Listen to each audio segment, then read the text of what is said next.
경마구의 차단술 안내. 안녕하십니까? 본 동영상은 추간판 탈출증이나 척추관 협착증에 대한 비수술적 치료 방법의 일종인 경마괴 차단술의 목적과 효과, 진행 과정 등에 대해 설명드리기 위해 제작되었습니다. 이어지는 내용을 숙지하셔서 편안하고 효과적인 치료가 이루어질 수 있도록 협조해 주시기 바랍니다. 척추의 구조. 사람의 척추는 7개의 경추, 12개의 흉추, 5개의 요추, 그리고 여러 개의 뼈가 하나로 붙어있는 천추로 구성되는데, 각각의 척추뼈 사이에는 디스크라고도 불리는 추간판이 위치하고 있어서 척추에 가해지는 충격을 흡수합니다. 그리고 뇌에서 연결되는 척수는 척추뼈 내부의 척추관을 따라 아래로 내려오면서 각 척추뼈 사이마다 좌우 한 쌍씩의 척추신경을 내보내고 있는데, 척추에서 신경이 갈라져 나오는 부분을 신경근이라고 부르고, 뇌와 척수는 경막이라는 두꺼운 막에 의해 둘러싸여 있습니다. 경마구의 차단술의 개념과 적응증. 추간판 탈출증이란 어떤 원인에 의해 추간판의 바깥 부분을 싸고 있는 섬유륜이 손상되면서 내부의 수액이 바깥으로 밀려나와 신경을 압박하는 것을 말하며, 척추관 협착증이란 척수가 지나가는 척추관이 좁아지면서 내부를 지나가는 신경을 압박하는 상태를 말합니다. 추간판 탈출증이나 척추관 협착증이 발생하면 해당 부위의 신경이 압박되면서 신경 주위에 염증이 생기고, 그로 인한 방사통으로 해당 신경이 지배하는 영역에 뻗치는 양상의 통증이나 저린 느낌, 감각장애나 근력 저하 등이 나타나기도 하는데, 구체적인 증상은 압박되는 신경의 부위와 압박되는 정도 등에 따라 달라질 수 있습니다. 경마괴 차단술이란 이러한 척추질환에 대한 보존적 치료법의 일종으로 압박되는 척추신경 주변에 경막 외부에 주사 바늘을 삽입한 다음 국소마취제와 강력한 소염 주사제를 주입하는 치료 방법입니다. 경마괴 차단술은 신경의 염증을 감소시키고 부종을 가라앉힘으로써 신경이 지배하는 부위의 방사통을 없애기 위해 시행됩니다. 경마괴 차단술은 부작용이 거의 없으며 비교적 안전하고 치료 효과가 좋은 시술법으로 약물요법이나 물리치료 등 다른 비수술적 치료에 비해 효과적으로 통증을 줄여주어 수술을 피하게 하고 적극적인 일상생활을 가능하게 하는 장점이 있습니다. 하지만 모든 환자가 이러한 치료의 대상이 되는 것은 아니며, 충분한 보존적 요법 후에도 신경학적 증상이 진행하거나 보존적 요법에 의해서도 통증이 조절되지 않는 경우, 요실금이나 배변장애 등 심한 신경학적 증상을 동반하는 경우에는 수술적 치료가 필요합니다. 시술 전 주의사항. 시술을 위해 특별히 금식을 하실 필요는 없습니다. 환자에 따라서는 시술에 앞서 복용을 중단해야 하는 약을 드시는 경우가 있으므로, 현재 복용 중인 약이 있는 분들은 시술 전에 담당 의사와 상의하시는 것이 좋습니다.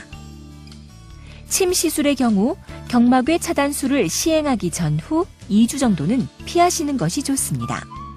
한편 감기나 몸의 염증 상태로 열이 있는 경우에는 시술 날짜를 조정하는 것이 좋으므로 담당 의사와 상의하여 주십시오. 경마괴 차단술 시술 과정. 시술에 소요되는 시간은 10분에서 15분 정도이며, 구체적인 시술 절차는 다음과 같습니다. 시술 때에 엎드린 자세를 취합니다. 시술을 시행할 허리 또는 목 부분을 소독약으로 소독합니다.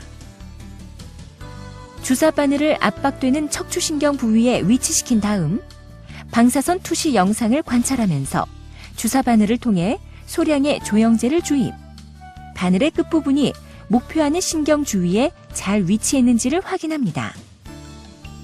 주사 바늘을 통해 스테로이드와 국소마취제가 혼합된 약물을 주입합니다. 이때 약물 주입으로 인해 약간의 불편감이 느껴질 수 있습니다. 약물 주입이 끝나면 바늘을 제거한 다음 시술 부위를 드레싱하여 마무리합니다. 시술 후 주의사항. 시술 후 한두 시간은 편안히 휴식하는 것이 좋습니다. 시술 부위에 붙여드린 반창고는 저녁 이후에 제거하시고 시술 다음 날부터는 가벼운 샤워를 하실 수 있습니다. 한편 시술 후에는 주입된 국소 마취제로 인해 일시적으로 다리에 힘이 빠지는 느낌이 나타날 수 있으므로 시술 당일에는 자가 운전을 피하시는 것이 좋습니다. 그리고 이러한 증상은 시간이 지나면서 점차 회복되므로 너무 걱정하지 않으셔도 됩니다. 시술 후 회복 과정. 시술 후 증세가 호전되는 시기는 환자에 따라 달라질 수 있습니다. 대부분의 환자는 시술 직후 또는 반나절 정도가 지난 후부터 증세가 좋아지지만 통상적으로 시술 후 3일에서 1주 사이에 서서히 증세가 좋아지며 일부 환자에서는 국소 마취제와 함께 투여한 스테로이드 제제로 인해 시술 후 2, 3일 동안은 일시적으로 증상이 심해졌다가 이후부터 서서히 호전되기도 합니다.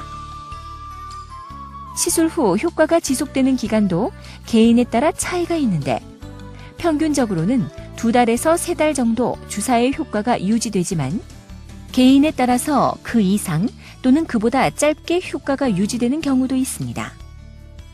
그러므로 환자에 따라서는 한 번의 시술만으로도 통증이 좋아지는 분들도 있지만 2-3번의 시술이 필요한 경우도 있습니다. 시술은 최대 1년에 6회 정도 시도해 볼 수 있으며 시술을 받는 간격도 2-3개월에 1회 정도로 시행할 수 있습니다. 하지만 이러한 치료에도 불구하고 심한 통증이 지속되거나 신경학적 증상이 진행하는 경우, 요실금이나 배변장애 등의 증상이 나타나는 경우에는 수술적 치료를 시행해야 합니다. 시술의 부작용과 합병증. 경막외 차단술은 매우 안전한 치료 방법으로 부작용이나 합병증이 나타나는 경우는 거의 없습니다. 하지만 드물게 출혈이나 감염, 신경 주위의 자극으로 인한 신경 자극 증상 등이 나타날 수 있습니다. 또한 당뇨병이 있는 분들은 시술 후 1-2주 정도 혈당 조절이 잘 되지 않을 수 있으며 고혈압이 있는 분들도 일시적으로 혈압 조절이 잘 되지 않을 수 있습니다. 한편 조영제에 알러지가 있는 분들은 아주 극소수에서 조영제로 인한 알러지 반응, 예를 들어 가려움증이나 두드러기, 콧물, 두통 등이 나타날 수 있습니다. 그리고 아주 드물게 척수로 가는 혈관으로 약이 주입될 경우에는 척수 경색이 발생할 수 있습니다. 하지만 경막외 차단술은 숙련된 전문의에 의해 시술되는 관계로 이 모든 부작용이 실제로 발생할 가능성은 매우 낮기 때문에 안심하셔도 됩니다. 지금까지 경막외 차단술에 대해 설명드렸습니다. 감사합니다.